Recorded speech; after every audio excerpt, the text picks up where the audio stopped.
तर 5 जुलैला होणाऱ्या मोर्चाची जोरदार तयारी मनसे आणि शिवसेना उभाटा पक्षाकडून सुरू झालेली आहे। संजय राऊत, दीपक पवार, अभिनेत्री चिन्मयी सुमित मातोश्रीवरती उद्धव ठाकरेंच्या भेटीसाठी दाखल झालेले आहेत। या भेटीमध्ये मोर्चाबाबत चर्चा केली जाते, तर तिकडे मनसे नेते सुद्धा मोर्चामध्ये जास्तीत जास्त लोक सहभागी व्हावेत यासाठी प्रयत्नशील आहे।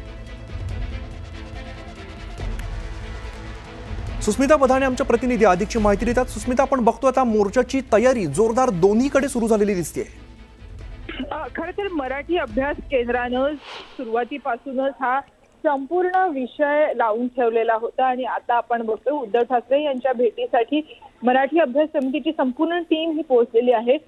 दीपक पवार सुद्धा त्यामध्ये आहे, चिन्मयी सौमित्र सुद्धा आहे आणि ज्या पद्धतीनं या संपूर्ण प्रकरणामध्ये आपण बघितलं तर मनसे आणि शिवसेनेचा समावेश झालेला आहे। त्यानंतर अधिकाधिक लोकांना यामध्ये सहभागी करून घेणं सुद्धा महत्वाचं आहे। उद्या मराठी अभ्यास केंद्राकडनं एक महत्वाची पत्रकार परिषद अर्थात जाहीर सभा घेतली जाणार आहे। त्यामध्ये नेमका कशा पद्धतीनं या त्रिभाषा सूत्रीचा विरोध करायचा याबाबतची कृती आराखडा सुद्धा सादर केला जाणार आहे। त्यानंतर 7 तारखेला मराठी अभ्यास केंद्राचा हिंदी सक्ती विरोधात अर्थात तिसऱ्या भाषेच्या सक्ती विरोधातला आंदोलन असणार आहे आणि हेच आंदोलन 5 तारखेला करण्याचा विचार सुद्धा या निमित्तानं उद्धव ठाकरे यांच्या समोर मांडण्यात येणार आहे। आणि अनेक अर्थांनी ही भेट महत्वाची आहे, कारण एकूणच मराठीच्या सक्तीसाठी आणि मराठीच्या जागरासाठी हा मराठी अभ्यास केंद्राने घेतलेलं पाऊल होतं आणि त्यालाच आता उद्धव ठाकरे सुद्धा समर्थन देत आहेत, राज ठाकरेंनी सुद्धा समर्थन दिलेलं आहे। त्यामुळे अभ्यास केंद्राची भूमिका सुद्धा महत्वाची राहणार आहे। निश्चित सुस्मिता, धन्यवाद या सगळ्या सविस्तर माहितीसाठी। तर 5 जुलैला होणाऱ्या मोर्चाची मनसेकडून जय्यत तयारी सुरू आहे आणि मुंबईकरांना सुद्धा या मोर्चात सहभागी व्हावं यासाठी मनसेकडून निमंत्रण दिलं जात आहे। मनसे नेते संदीप देशपांडे, संतोष धुरी यांच्याकडून पत्रक वाटून मुंबईकरांना मोर्चात सहभागी होण्याचं आवाहन केलं जात आहे।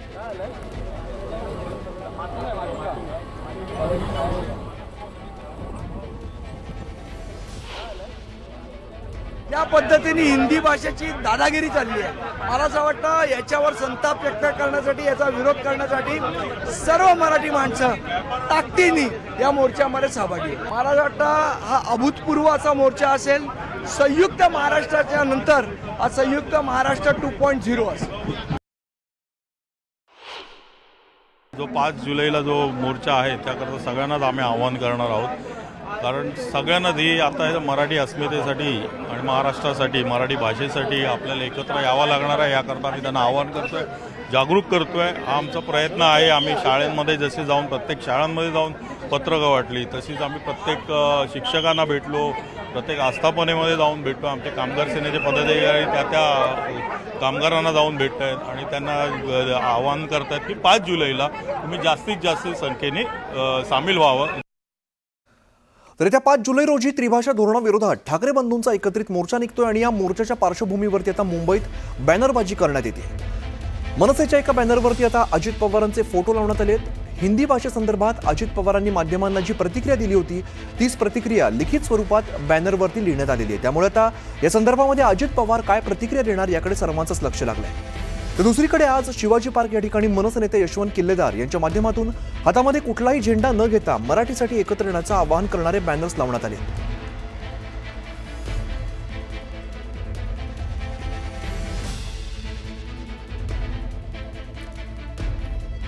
तर 5 तारखेला सरकारच्या त्रिभाषा धोरणाविरोधामध्ये उद्धव आणि राज हे दोन्ही ठाकरे बंधू मोर्चामध्ये सहभागी होणार आहेत। याविषयी उपमुख्यमंत्री एकनाथ शिंदे यांना विचारलं असता त्यांनी सूचक वक्तव्य केलंय।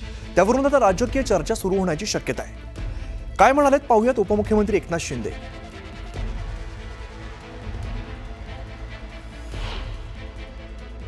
महायुती आणि राज ठाकरे हे अलीकडच्या काळात खूप जवळ आलेला होता, जवळ येत होता। जवळच आहे ना, काय प्रॉब्लेम? अजून जवळ आहात तुम्ही। अरे 5 तारखेच्या राज ठाकरेंनी आवाहन केलंय की सगळ्यांनी झेंडे बाजूला ठेवा आणि या मोर्चामध्ये या। तुम्ही जाणार आहात का त्या मोर्चामध्ये? अरे राज बाबा, ठाकरेंबरोबर तुम्ही असणार आहात का?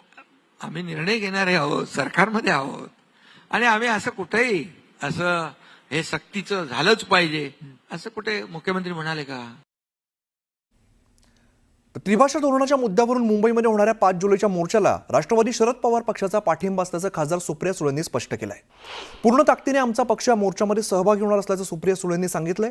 तसंच शरद पवार सहभागी होणार की नाही हे लवकरच कळेल, अजून वेळ आहे अशी माहिती सुप्रिया सुळेंनी दिली आहे। तुमच्या पक्षाचे कोण नेते या मोर्चात सहभागी होणार आहे? तुम्ही सहभागी होणार आहे का? माननीय जयंत पाटील या सगळ्याची माहिती देतील, पण राष्ट्रवादी काँग्रेस पक्ष पूर्ण ताकदीने या मोर्चामध्ये सहभागी होणार आहे. माणुसकीच्या नात्याने शिक्षण आमच्यासाठी अतिशय गंभीर विषय आहे. याच्यासाठी तुम्ही स्वतः सहभागी होणार आहे का? पवार साहेब स्वतः सहभागी होणार आहे का या मोर्चात? मला आज उद्यामध्ये ते सगळं कळेल. 5 तारखेला आहे ना.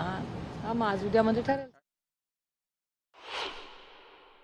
ठाकरे बंधू एकत्र येत आहे, कसं पाहता? काय भावना आहे पुढे महापालिका निवडणूक? कोणीतरी एकत्र येत असेल तर कुठल्याही चांगल्या कामासाठी तर आपण त्याचं स्वागतच केलं पाहिजे ना.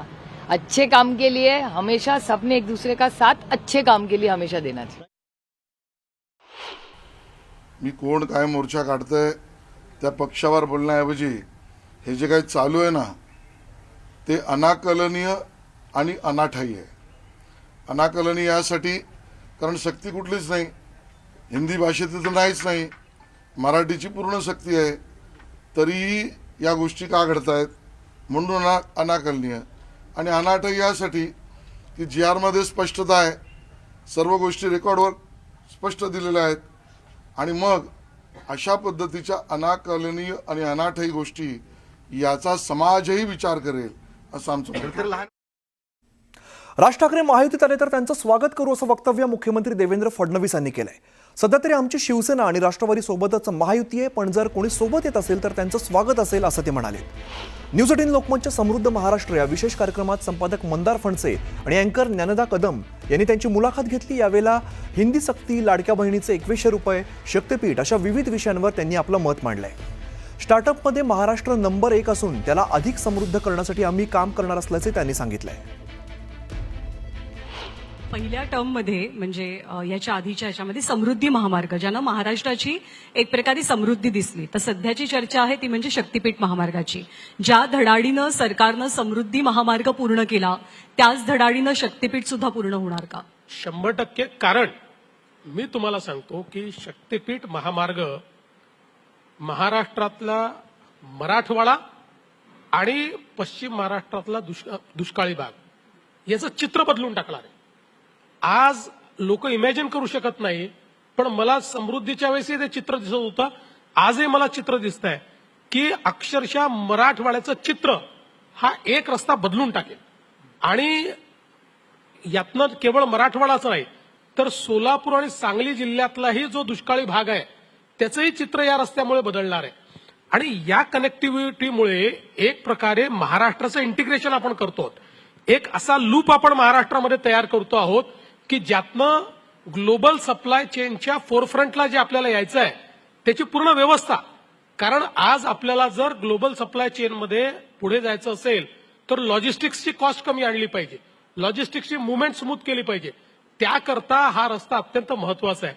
आणि यासोबत या रस्त्यामध्ये आम्ही हा निर्णय केलेला आहे, प्रत्येक 100 किलोमीटरमध्ये 700 ते 1000 शेततळी आम्ही तयार करणार आहोत.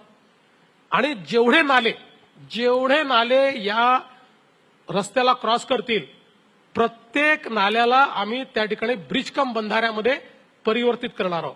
त्याच्यामुळे जलसंधारणाचाही एक उत्तम मॉडेल हे आम्ही या रोडच्या माध्यमातून तयार करू. यासोबत आम्ही या रोडला स्मार्ट रोड म्हणून तयार करू.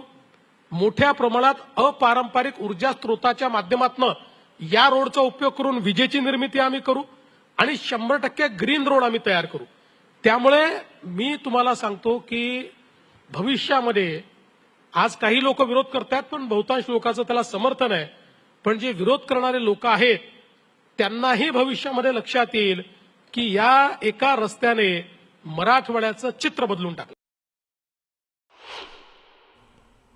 2017 साली पालिकेची जेव्हा निवडणूक झालेली तेव्हा अखंड शिवसेनेपेक्षा भाजपकडे फक्त 2 नगरसेवक कमी होते. तेव्हा महापौर बसवण्याची संधी होती भाजपकडे.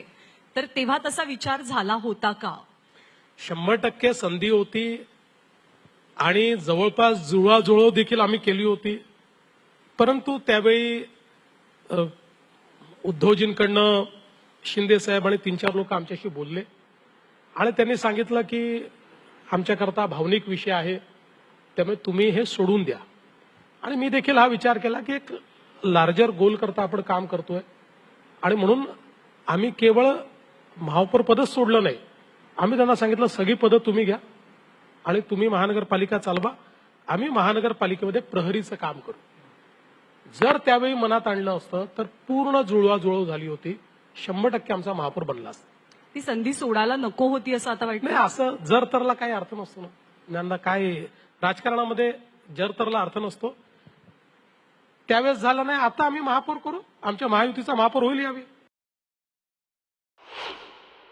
आम्ही जे आमच्या जे काही घोषणापत्र होतं त्याच्यात जे बोललोय ते सगळं आम्ही करणार आहोत. आता बघा, आज आपल्याला आपली जी अर्थव्यवस्था आहे एक्सपांड होते आणि ते एक्सपांड होत असल्यामुळे हळूहळू आपली ती परिस्थिती निर्माण होईल की ज्यावेळेस आपण अधिक पैसे स्पेअर करू शकू. त्यामुळे ती परिस्थिती आली की आम्ही 2100 रुपये देखील देऊ.